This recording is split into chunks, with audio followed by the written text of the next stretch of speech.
14 more things your guests don't give a flying fart in space about. Oh, I said 14 and I put something on here twice. I mean, 13 things your guests don't give a flying fart in space about. 2025 edition. Here we go, baby! With the rise of short-form content across all social media platforms, we're starting to see a lot of trends, a lot of fun things, a lot of recommendations, and I'm here to tell you that your guests don't care about a lot of them. Okay, they just don't.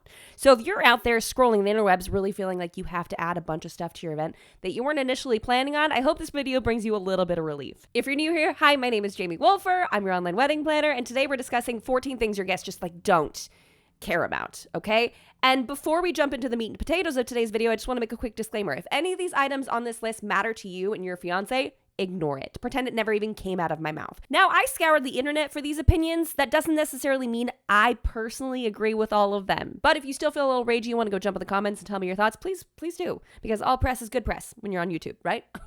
So without further ado, let's just jump right on into it. Coming in hot with number 1, signature drinks. They could take them or leave them. They don't really care. They don't care if you have them. They don't care if you don't. Now, for some venues, that's the only option you have for hard alcohol, right? You could have a beer and wine only bar, cash bar, etc. And this is the only option you have to gift your guests with free alcohol. But what I'm saying is they don't really care what it is or what you call it. If it's there and it's available, most of them are probably just going to drink it. So whether it's named after your 2 cats or your favorite D&D characters or the town that you grew up in or your favorite nickname for each other, not going to matter. It's not going to matter. So you could have Snooky Poo and Giggle Buns listed on some sort of drink menu somewhere, but all they're going to care about is what's in it. And is it drinkable? And is it going to be good? And I'd also recommend not going too off the wall with your signature drinks as well. There's a video I saw recently where they were doing a dry wedding, and so the drinks they were offering were Red Bull and Diet Coke. Now I know when we're hearing those drinks, we're like, those aren't off the wall, but if those are the only options, I mean, you gotta admit, it's a little weird. It's a little weird. So signature drinks, sure, yes, just make them not weird and maybe keep the word buns out of it. Item number 2, your guests don't really care about. This is one of those things that if you don't buy it, they're not going to know and they're not going to care. Okay, but if you do have it, they're going to be like, yay! And that's stuff for the dance floor. Like, great, fantastic, not necessary. The funny glasses, the giant foam wands that always incite some sort of lightsaber moment betwixt at least 3 nerds. Yep, and then always one of them tries to fashion it into one of the double-ended ones, or at least hold 2 together and so they're great if you feel really partial in this direction. However, your guests don't care. They don't care. I've literally seen groomsmen put their ties on their foreheads, and that's their form of dressing up for the dance floor portion of things. They don't need it. They don't need glow sticks. They don't need bubbles. They don't need wands. They don't need, why are we still doing those glasses with the slits in them? Why are we still doing those? I don't know. I don't have an answer for you. If someone has an answer for me, please feel free to leave it down below. But I got nothing. Kazoos. Why? We don't need them. We don't need them. Also, as a mom and a wife, if you have kazoos at your event and you send them home with me, we're not friends anymore. Because even if it's like no kids and it's just my husband, do you know what that drive home is going to sound like? It's going to sound like the end of our friendship. Item number 3 that your guests don't really care about. And this one might be cultural, but I'm seeing lots of hints of this online, and I've also experienced this a lot myself. Look at me, hedging myself. You can't get mad at me for saying this. I mean, you can. Whatever. Band. Having a band. They don't really care. Now, of course, like I said, when in the hedging earlier, there are some cultures that this is definitely far more expected. But I know for a lot of my couples and the couples I work with online that a band tends to be a lot more expensive than a DJ is because you're paying for multiple members. I'm a singer. My mom's a singer. I come from a musical background. I'm aware that musicians are absolutely worth it. I also am aware that bands are more expensive. They bring a different vibe. They bring a different hype. You're going to want to make sure you're getting the right sort of band because the wrong sort of band can really kill your evening. But then, ideally, you're paying each and every individual band person a fair rate. At a minimum for a DJ, we're looking at about $1,000. You might find someone a little bit lower. Probably wouldn't recommend that. A lot of people are going to find someone higher than that. That's okay. Now, when we're talking about an entire band, let's say you're paying each of them, $300. Now, I'm pulling numbers out of nowhere, okay? So bandy people, chill. Just chill for a sec. Because I literally had a band once, an 8-piece band gave me a $10,000 quote. And I was like, that makes sense.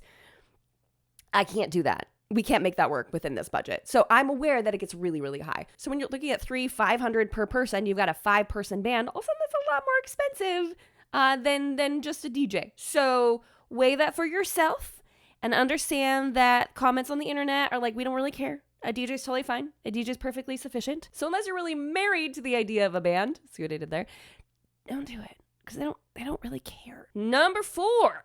This one's gonna ruffle some feathers. Your guests don't care about your outfit change. And I can hear you already. Jamie, I'm not changing my outfit for them. Good. Don't. Never change for them, okay? Only change for yourself. But also don't feel like you have to buy into this trend. And a lot of these actually so far, maybe not a lot of these. I know we've covered like the grand exit stuff in a recent video. And I also did the prediction for the 2025 trends. Outfit changes were big, both for brides and for grooms. I get it, but your guests don't care. They just don't. You're going to have hype people that are like, yes, you look so good. Oh my gosh, I'm so excited that you changed. It's not going to be all of them. In fact, you're probably just going to have your core hype people. So only change for yourself and for the people that really are there for you, okay? You don't need to change if you don't want to. You spend a lot of money on that outfit. So if you want to milk it for all it's worth and stay in it for the entire evening, guess what? Your guests aren't going to be mad. Number 5, bathroom baskets. 2 words for you. Communal deodorant. Uh-huh. No, thank you. No, thank you. If you don't know what a bathroom basket is, it's a basket that you put in the bathroom. That's it. Moving on. No, it's a basket that you'll put in both restrooms that typically contain things like deodorant, hairspray, bobby pins, Q-tips, breath mints. I've seen people include like those little disposable toothbrushes. I've seen, a whole myriad of things that you can put in these boxes, hairspray, etc. The oil blotting papers, really, really nice intentional things that you find in the toiletry section of Target. And they throw them in a basket and they make them all cute in case you need to have a quick little touch up at your event. This falls into the if it's not there, they don't care category. You don't need it. We absolutely don't need it. It's not necessary. If you feel like you want to light some money on fire, right? Or pre-buy some of your honeymoon stuff and place it in a basket just for people to ooh and ah over and maybe take a handful of things from it, that's totally fine. That's totally fine. You can always reuse those items later and then just have like a permanent bathroom basket. Every time someone comes over, you just pull that sucker out. 7 years later, just blow all the dust off of it. Perfect. You still got it. All I'm saying is if you have it, very minimal items are going to be used from it. You might like that extra touch. Your guests don't care. So if you're on the fence, maybe just skip it. Because you don't, how many bobby pins does one person need? You should listen to me. I'm drinking an adaptogenic cocktail. Cherry juice. Number 6 directly contradicts something that we talked about in the trends for 2025 video. Okay, that's branded weddings. Do I love them? Yes. Am I speaking them into existence? Yes. Are most of your guests going to know that you use the same font on your save the dates and your invitation and your website and your welcome sign? No. They're not going to know. They're not going to know. We don't do this for them, though. We do it for us. And remember, I found this answer on the internet, and it makes me really sad because I love the idea. I am what's the type of person that's really obsessed with fonts? Because I'm that. That's me. I love them so much. So when a couple has a branded font or 2, right, that they use for their entire event, delicious. Is your grandma going to know? Probably not, unless she's real cool and she's real savvy. They're also probably not going to notice if your color scheme changes from your save the date to your invitation, to your website, to your wedding. I like the continuity, and I wish this was something that everyone paid attention to, but they don't. Number 7. Can you tell I don't want to talk about this one? I feel like I'm going to get the most response from this. down below. Also, I'm a little nervous because last time I talked about this, it was the only time I've ever had a video demonetized. Your guests don't necessarily care if you have an open bar or not. I don't know. The internet said it, not me.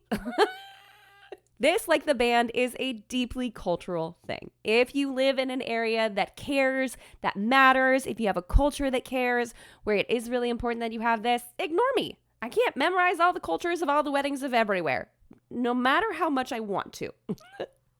But there is sort of a hierarchy of caring. Most guests are okay if you just do beer and wine. Totally fine. If you want to add on a signature drink, again, keep buns out of it. But we're grateful it's there. Shows a little bit of your personality, maybe provides us something a little bit different to drink outside of those options. But there, okay? Step up from that could be beer and wine with a cash option for anything that's on the shelf behind the bartender. I feel like I need to edit what I'm saying because I don't want to get demonetized again. I didn't realize I wasn't allowed to talk about this. I watched that whole video back. I asked for a review and they're like, yeah, no, it's still bad. Okay. Step up from that maybe would be all cash bar.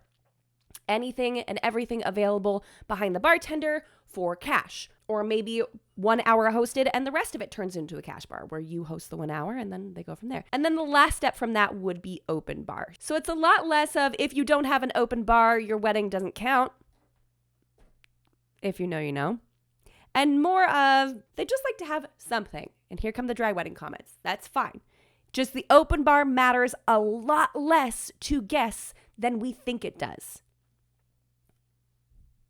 I just saved at least 5 of you $5,000 to $10,000. You're welcome. Number 8. Hashtags. They stopped caring about these a long time ago. They stopped. A lot of people stopped caring about hashtags a long time ago. I'm so sorry. I love the idea. I think it's really cute. I love a branded wedding.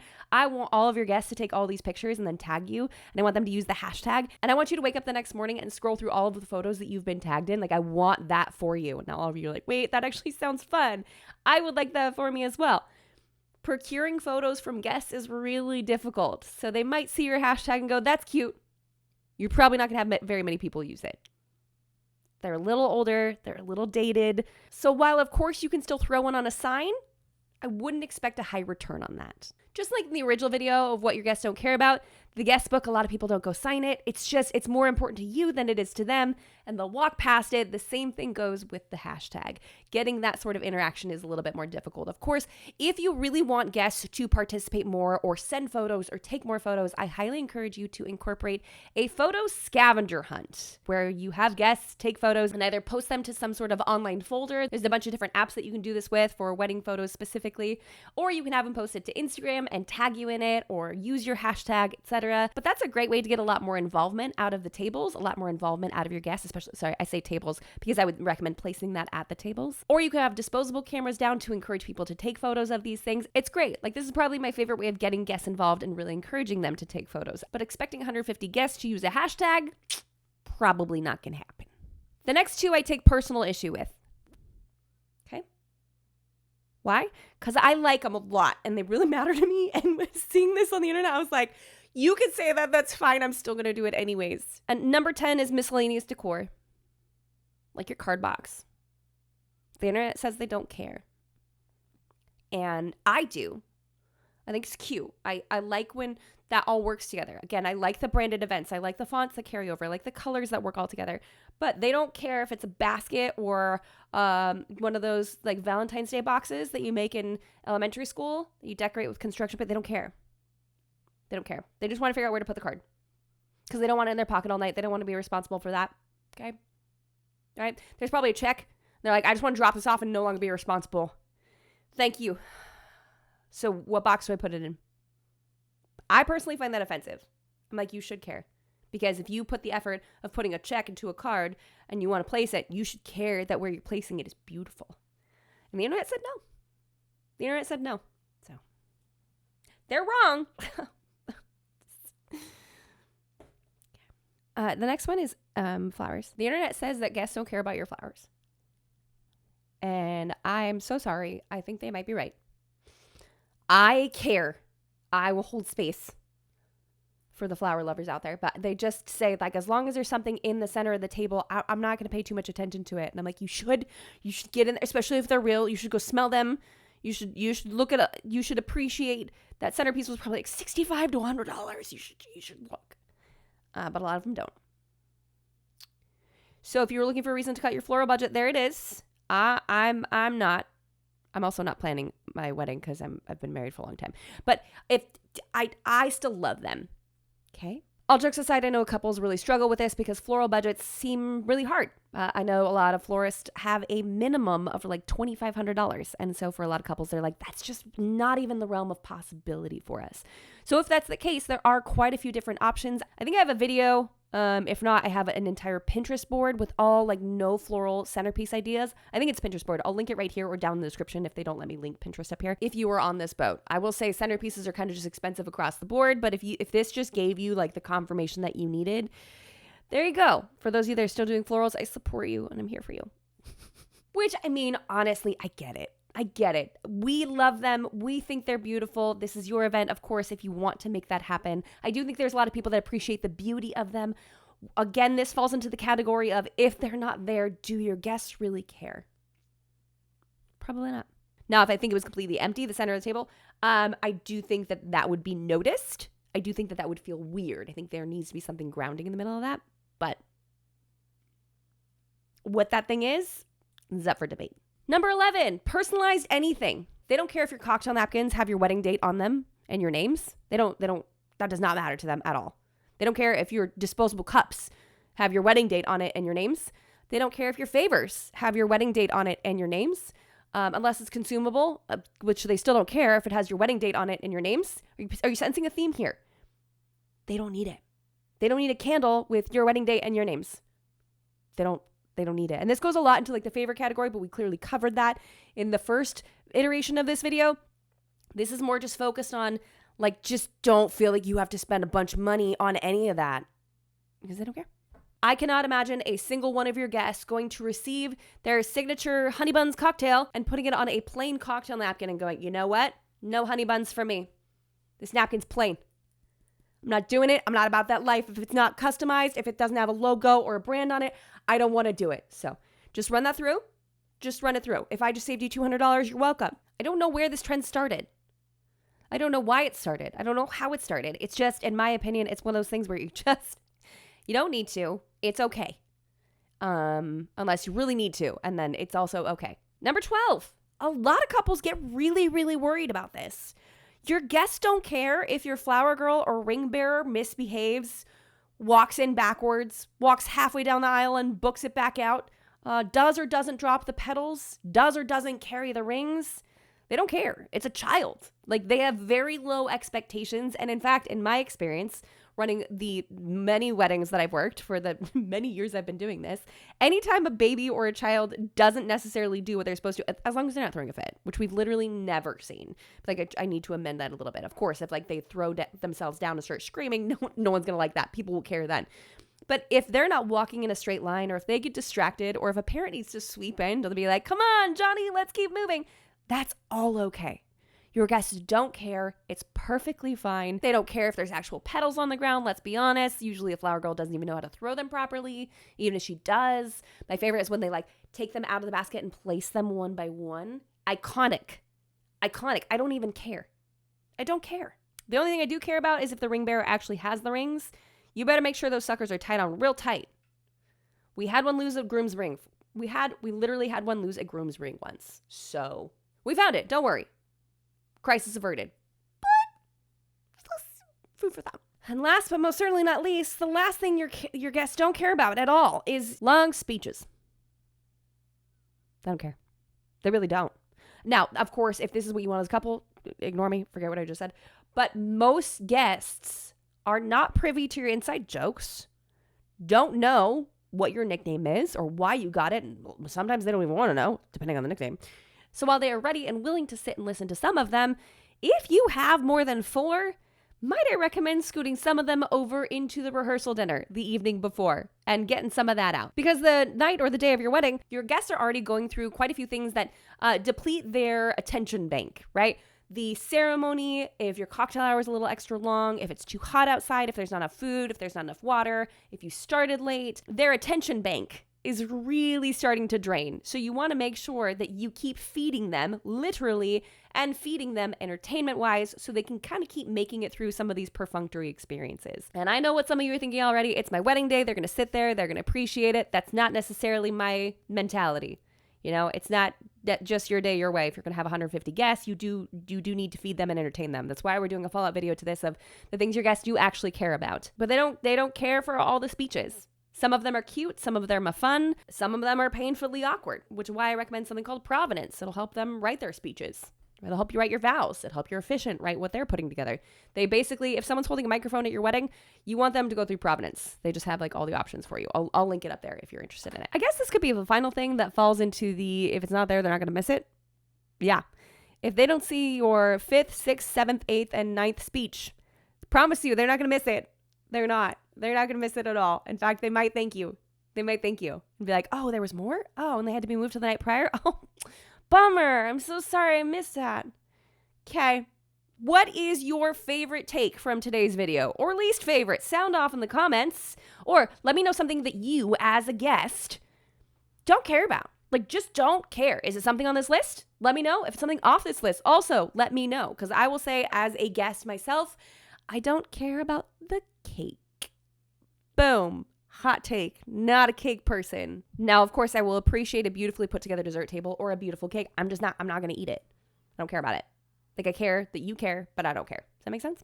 So that's what we have for today's video, guys. Thank you so much for watching. If you haven't done so already, jump on down there, hit that like button if you like the video, and subscribe to this channel for more tips and tricks for the modern day bride. And be sure to check out the video coming out soon with all things I do actually care about, because there are some new things to this list that I think we really, really need to go over. And until next time, bye, guys.